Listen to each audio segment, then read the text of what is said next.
Co-main, AJ.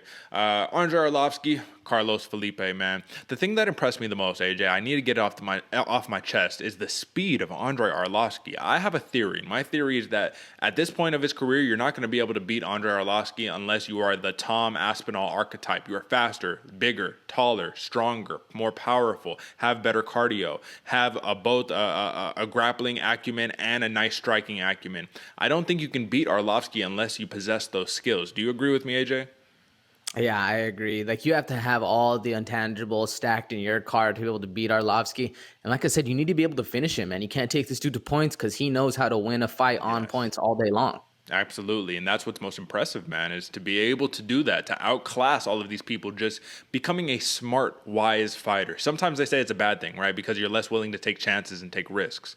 Arlovsky, he says, I know I have 2 rounds in the bag. Even though, AJ, we say never leave it to the judges, he's a OG veteran. He probably gets the benefit of the doubt sometimes. But also, man, he's got nice volume, man. He starts off with a lot of movement, but he is a big guy, so that does taper off after time. But the thing that was super impressive, AJ, was that when Carlos Felipe would try to go in with these big shots, Arlovsky, jab, ba, ba, ba, you know what I'm saying? In and out, you know what I'm saying? Like that technical straight line, point A to point B, I'm in, out. I'm just going to keep tapping you up, tagging you, calf kick, bah. I'm just doing all these little things to keep you busy and to make myself look a little more better on the scorecards. I will say that his volume from round 1 to round 3 tapered off substantially because Felipe actually came completely back in the numbers. I was watching because I told you, AJ, for these ones, I had to go to work, so sometimes I'm watching them on the fly on the ESPN app, and it shows you the live numbers, right? So I think in the first round at the end, it was like 40 strikes to like 11 or to 15 for Felipe.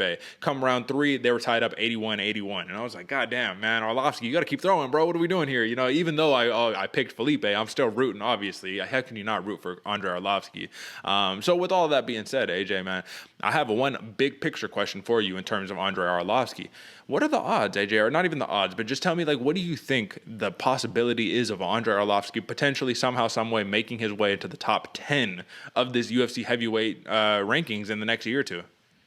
I mean, top 10's a little bit better, but the problem with Arlovsky is like how he made it so well is he was multi-dimensional. He was able to stand it up, have that pace, have that speed, have really good head movement, but also take things to the ground when he needs to. And we just haven't really seen it as of late for Arlovsky. And when you fight dudes like, Alexander Volkov, even Curtis Blades, Augusto Sakai. Well, Augusto Sakai, not so much. Chris Dawkins is a good one as well, though. These dudes got hands, and they can take things to the ground. There's multidimensional, very fast.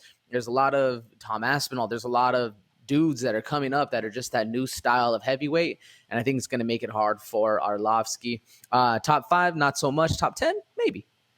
Pretty good. What do you think? I just think it's going to be incredible to see the man do it, man. This is a dude who started in the UFC in 2000, the year 2000. I was 4 years old, AJ. Like, that blows my mind. That blows my absolute mind that the man is 42 years old, making another run. And I'm not going to rule anything out, man. But I do think once you start putting him against the real stiff opposition, not even in the top 15, we're going to run into some problems. Because I'm not going to say that he's fought cans or bums, because that's not the truth at all, man. But we saw what happened when he got put in front of Tom Aspinall. That was very easy work for a Tom Aspinall, right? And that's a high caliber prospect on our hand. Like I said, AJ, put some respect on the man's name. I don't know am I the only Tom Aspinall fan? Am I his biggest fan? Like, what the fuck is going on? Why does the man not get any love? I don't understand it. But listen, man, huge win for the Pit Bull.